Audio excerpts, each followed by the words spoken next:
Hello friends, welcome to my channel. మీకు తెలుసు కదా, నేనైతే మమ్మీ వాళ్ళ ఇంటికి వచ్చేస్తున్నాను. ఆల్రెడీ నేను ఇది షార్ట్ వీడియో కూడా నేను పెట్టున్నాను షార్ట్ వీడియోస్లో. సో ఇది వచ్చేసి 3.5 కిలో చేప అని చెప్పాను కదా, అదే చేప ఇది. సో ఇది కర్రీ అయితే చూసేద్దాం. ఆల్మోస్ట్ నెల్లూరులో అందరూ ఇలానే చేస్తారు. ఈరోజు నెల్లూరు చేపల పులుసు అయితే చూపించేస్తున్నాను. సో ఈ విధంగా అయితే ఆయిల్ అయితే వేసేసుకుందాం. ఏంద్రా బాబు ఎంతెంత తపేరాలు పెట్టారని మాత్రం అనుకోవద్దు. ఎందుకంటే అన్న వాళ్ళ ఫ్యామిలీ, తమ్ముడు వాళ్ళ ఫ్యామిలీ, మా ఫ్యామిలీ అందరికి కలిసి అట్లా వండామన్నమాట పెద్ద పెద్ద గిన్నెల్లో. సో ఆల్మోస్ట్ అంటే ఇంకా 3.5 కిలో అంటే ఇలానే పెట్టుకోవాలి కాబట్టి సో అలా పెట్టేసాం అనమాట. మనకైతే సరిపడా టమోటా, ఆనియన్స్ అవైతే ముందుగా నూనెలో ఫ్రై చేసేస్తున్నాం, బాగా మెత్తగా కుక్ అయ్యేలాగా. గెండికి కానీ బొచ్చుకు కానీ ఇలానే టమోటా వేసుకోవాలండి. ఎందుకంటే నీసు వాసన అనేది రాకోకుండా ఉంటుంది. సో ఇంకా మామూలుగా జనరల్గా మనకు దొరికేవైతే అదే సముద్రంలో కానీ ఇట్లా కానీ మొయ్యి చేపలు అట్లాంటి వాటికి అయితే టమాటా యూజ్ చేయరు ఇక్కడ నెల్లూరులో. సో నేనైతే పిచ్చిదాన్ని అన్నిటికీ యూజ్ చేస్తాను టమాటా అనేది. ఇక్కడ నెల్లూరు జిల్లా వైపు టమాటా అనేది అట్లకైతే యూజ్ చేయరు. సముద్ర చేపలకి, ఏడు చేపలకి అయితే యూజ్ చేయరు, ఇట్లా మాత్రమే యూజ్ చేస్తారు.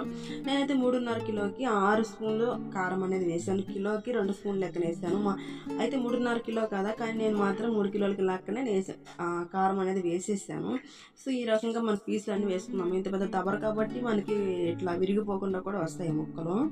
చూసారు కదా, మనకి తగినంత. అంటే నేను 3.5 కిలోకి వచ్చేసి 200 గ్రాముల చింతపండు వేసాను. అంటే 1/2 కిలో కొంచెం తగ్గించాను అనమాట చింతపండు అనేసి. మీకు ఎంతైతే సరిపోద్దో పులుపు తగ్గట్టు మీరు వేసుకోండి. ఆల్రెడీ నేను మామిడికాయ పీసులు కూడా వేస్తాను. ఆల్మోస్ట్ ఇక్కడండి సీజన్లో ఎప్పటికీ మామిడికాయలు దొరుకుతాయి నెల్లూరులో వరకు. సీజన్ కానీ ఏదంటే ఎప్పుడైనా సరే మనకి కూరల్లో మామిడికాయలు అనేది ఆల్మోస్ట్ దొరుకుతూనే ఉంటాయి, ఎప్పుడు కావాలంటే అప్పుడు. చూసారు కదా, కూర అయితే అయిపోయింది. ఇప్పుడైతే కొత్తిమీర, పుదీనా అనేది వేసేద్దాం.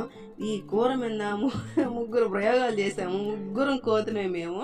నేను కానీ, మా వదిన కానీ, మా మదర్ కానీ, ముగ్గురుతో అంటారు కదా దొందని, అట్లాగా అందరం మేము ఒకటే ముగ్గురు చాలా బాగుంటాము. ఫ్రెండ్స్ లాగా ఉంటాము. ఇట్లా తోడు కోడళ్ళు, ఇట్లా వదిన ఆడబిడ్డలాగైతే మేము ఉన్నాం. చాలా బాగా కలిసిపోతాము.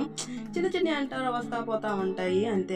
అట్లనే ఏం పట్టించుకోకూడదు. మేము అందరం ఆల్మోస్ట్ కలిసే ఉంటాం. మేము చాలా హ్యాపీగా ఉంటాం. ముగ్గురం ఒక దగ్గరే ఉంటాం. ఇక్కడ కలిస్తే ఆల్మోస్ట్ నేను మమ్మీ వాళ్ళ ఇంటికి వస్తే వాళ్ళిద్దరు కూడా ఇక్కడే ఉంటారు. చాలా బాగా కలిసిమెలిసి ఉంటాం.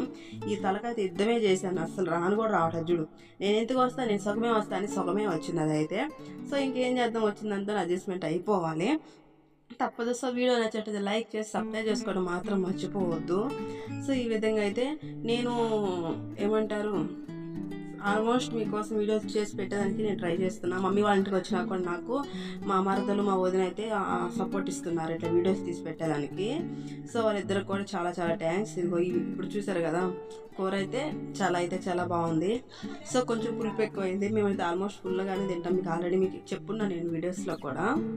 చూడండి, ఇది ఈ విధంగా అయితే వచ్చింది. తలకాయ ఎట్లా చేసిన అంటే అట్లా చేసిన, దానికి నా దిష్టే తగిలింది. అందుకే ఆ తలకాయ ఆ విధంగా పోయింది.